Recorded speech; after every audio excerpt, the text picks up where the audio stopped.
because in the President Buhari of Nigeria. Now, a branch of the furniture giant IKEA has caused controversy on Chinese social media after it decided to ban customers from sitting in its restaurant without ordering anything.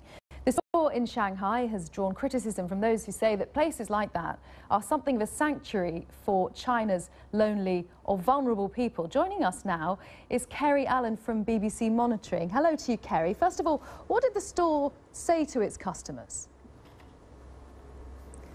Well, according to China Daily, this is an English language national paper, the store decided to introduce the ban because they'd had a number of complaints during Golden Week, which is a week-long holiday that's just passed in China. And they said, well, they alluded quite heavily to this being as a result of a large number of elderly people coming into the restaurant in the Shanghai store and sitting down but not buying food. And the reaction, the magnitude of that reaction has been quite surprising.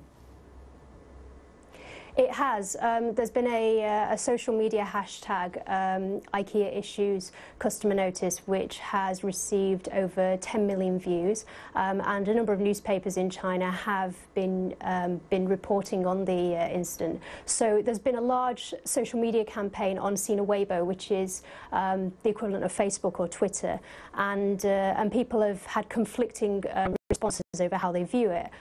There have been some people who've been saying that the ban is a good idea because there is this culture of particularly students in China coming and sitting for a long period of time in Western restaurants because the stores won't kick them out as they would as a Chinese restaurant would.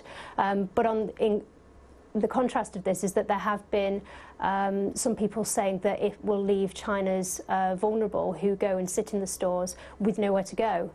Kerry, you mentioned this refers largely to groups of elderly people, perhaps. Is there a particular problem with loneliness in China's big cities?